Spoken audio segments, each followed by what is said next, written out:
સાબરકાંઠામાં ટામેટા ભરેલી પિકઅપ વાન પલટી ખાઈ ગઈ છે। રેલવે ઓવરબ્રિજ પરથી ખાબકી છે વાન। પિકઅપ વાન 40 ફૂટ ખાડામાં ખાબકી છે।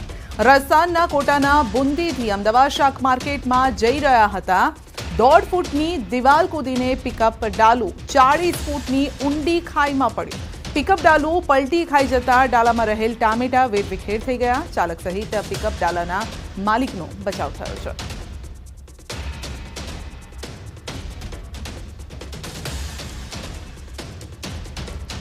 तो पिकअप वान 40 फूट ऊंडा खाड़ाમાં ખાબકી હતી। જો કે સારી વાત એ રહી કે ચાલકનો બચાવ થયો છે, પરંતુ ટામેટા ભરેલી આ પિકઅપ વાન હતી અને ટામેટા વેરવિખેર થઈ ગયા, એટલે કે માલ સામાન બગડી ગયો છે। વધુ અપડેટ મેળવીશું સંવાદદાતા ઈશાન પાસેથી। જી ઈશાન, અકસ્માત કેવી રીતે સર્જાયો? ચોક્કસ કે જે નેશનલ હાઈવે નંબર 8 છે તેમાંથી 4 લેન સિસ્ટમમાં રૂપાંતર થઈ રહ્યું છે, ત્યારે જે પ્રાંતિજ ઓવરબ્રિજ હતો ત્યાંથી આ જે વાહન જે પિકઅપ ડાલ છે પિકઅપ ડાલ પડી ગયું હતું, જેના કારણે જે ટામેટા ભરેલા હતા ટામેટા બધા ખેતરમાં પડ્યા છે। 40 ફૂટ નીચે આ ટામેટો ખાસ નોંધનીય છે કે સમગ્ર રસ્તામાં કોઈ જાનહાની નોંધાઈ। જે ટામેટા પાક હતો જે તમામ નષ્ટ થઈ ગયો હતો અને ખેડૂતોને જે વેપારી છે વેપારીને મોટા પ્રમાણમાં નુકસાન થયું હતું, અને આ અંગે પોલીસે હાથ ધરી છે। જી ઈશાન, આપનો આભાર।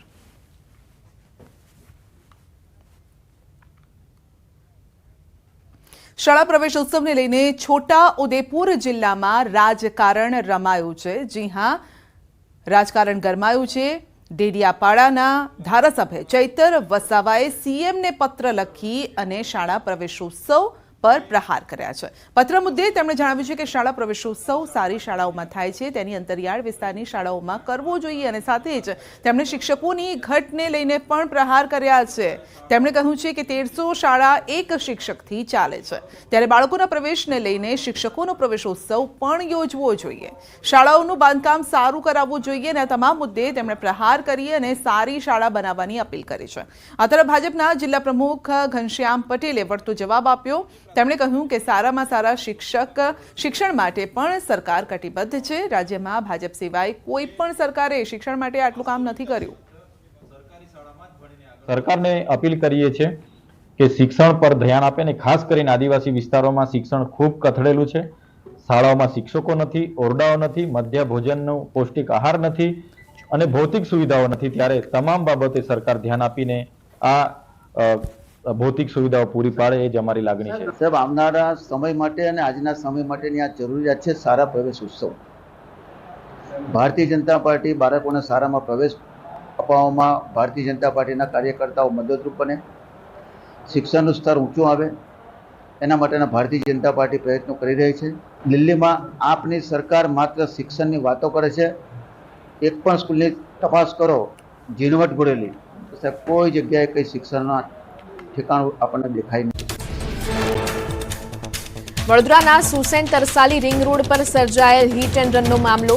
રોડ ક્રોસ કરી રહેલા યુવકને કાર ચાલકે કચડ્યો હતો।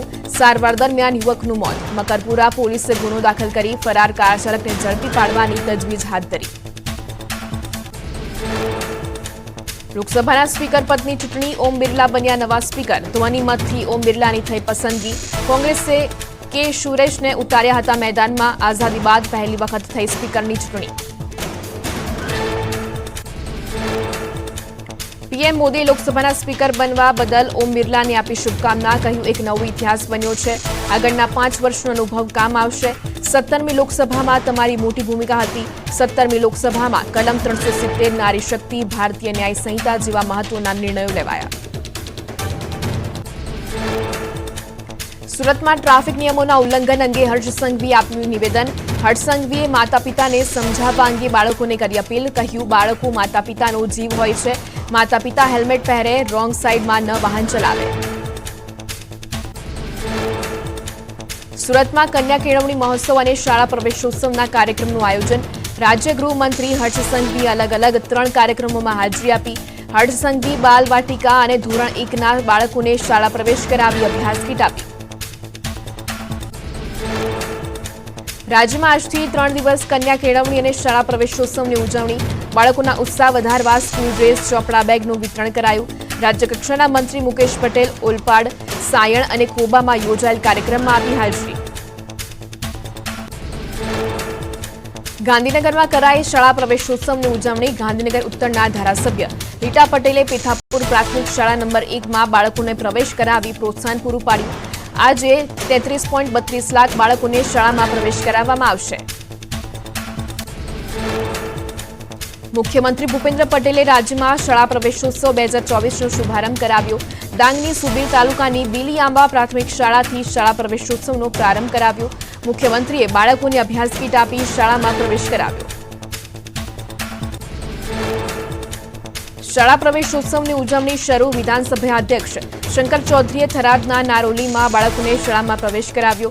બાળકોને તિલક કરી અભ્યાસ કીટ આપી શાળામાં પ્રવેશ કરાવ્યો. પ્રવેશોત્સવ અંતર્ગત જિલ્લામાં 93,000થી વધુ બાળકોને મળશે શાળામાં પ્રવેશ. શાળા પ્રવેશોત્સવને લઈને ચૈતર વસાવાએ સીએમને લખ્યો પત્ર. અંતરિયાળ વિસ્તારની શાળાઓમાં પ્રવેશોત્સવ કરાવવા કરી અપીલ. શાળામાં પૂરતા વર્ગખંડ અને શિક્ષકો ન હોવાની પણ કરી રજૂઆત. શિક્ષકોના પ્રવેશોત્સવની પણ પત્રમાં કરાઈ અપીલ.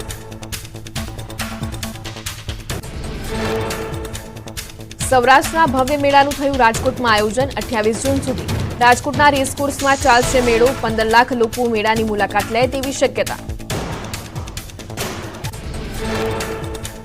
આંતરરાષ્ટ્રીય ડ્રગ્સ વિરોધી દિવસ નિમિત્તે સુરત સ્પેશિયલ ઓપરેશન ગ્રુપે હાથ ધર્યું ખાસ અભિયાન.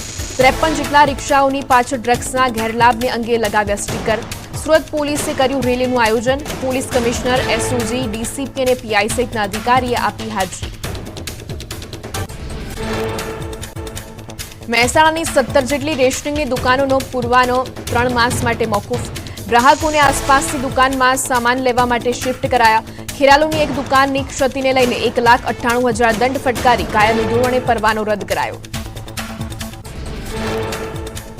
સુરતના વરાછાના ધારાસભ્ય કુમાર કાનાણીએ વીર નર્મદ યુનિવર્સિટી પર સાધ્યું નિશાન. પત્ર લખી GCCAS પોર્ટલથી કોલેજોમાં થઈ રહેલી પ્રવેશ પ્રક્રિયા સામે વ્યક્ત કરી નારાજગી. સેલ્ફ ફાઇનાન્સ કોલેજો આડેધડ પ્રવેશ પ્રક્રિયા કરતી હોવાનો કર્યો આક્ષેપ. ખેડામાં પૂર્વ ધારાસભ્ય કાળુસિંહ ડાભીએ પોતાના ધારાસભ્યના લેટરપેડ પર સીએમને લખેલો પત્ર સામે આવ્યો. ધારાસભ્ય ન હોવા છતાં ધારાસભ્યના લેટરપેડ પર 2021-22 અને 2022-23માં થયેલા રસ્તાના કામમાં થયેલા ભ્રષ્ટાચારની તપાસ માટે કરી હતી રજૂઆત. સુરતના માંડવી દક્ષિણ રેન્જમાંથી ખેરના લાકડા ભરેલી ટ્રક ઝડપાઈ. ડાંગરના ભૂસા ભરેલી ગુણની આડમાં થઈ રહેલી લાકડાની હેરાફેરી વન વિભાગે ઝડપી પાડી. ખેરના લાકડા ભરેલી ટ્રક સાથે ડ્રાઈવર ઝડપાયો. સુરતમાં એમડી ડ્રગ્સના વધુ 3 આરોપી પકડાયા. 35 લાખથી વધુની કિંમતના પ્રતિબંધિત એમડી ડ્રગ્સ મામલે કરાઈ કાર્યવાહી. અગાઉ મહિલા સહિત 7 આરોપીઓની કરાઈ હતી ધરપકડ. જૂનાગઢમાં વ્યાજખોરોએ માર મારતા યુવકના મોતનો મામલો. એક મહિલા સહિત 4 લોકોની ધરપકડ. આરોપી પતિ, પત્ની અને તેમના 2 પુત્રોએ એક દંપતી અને તેમની બાળકીનું અપહરણ કરી અવાવરૂ જગ્યાએ જઈ માર માર્યો હતો. સારવાર દરમિયાન યુવકનું મોત થયું હતું. કચ્છ નાર્કોટિક ડ્રગ જનજાગૃતિ અભિયાનની રેલીમાં જોડાવા કલાકાર માયાભાઈ આહિરે કરી અપીલ. પશ્ચિમ કચ્છ પોલીસ આજે સાંજે 6 વાગે યોજશે રેલીમાં લોકોને મોટી સંખ્યામાં જોડાવા કર્યો આહવાન.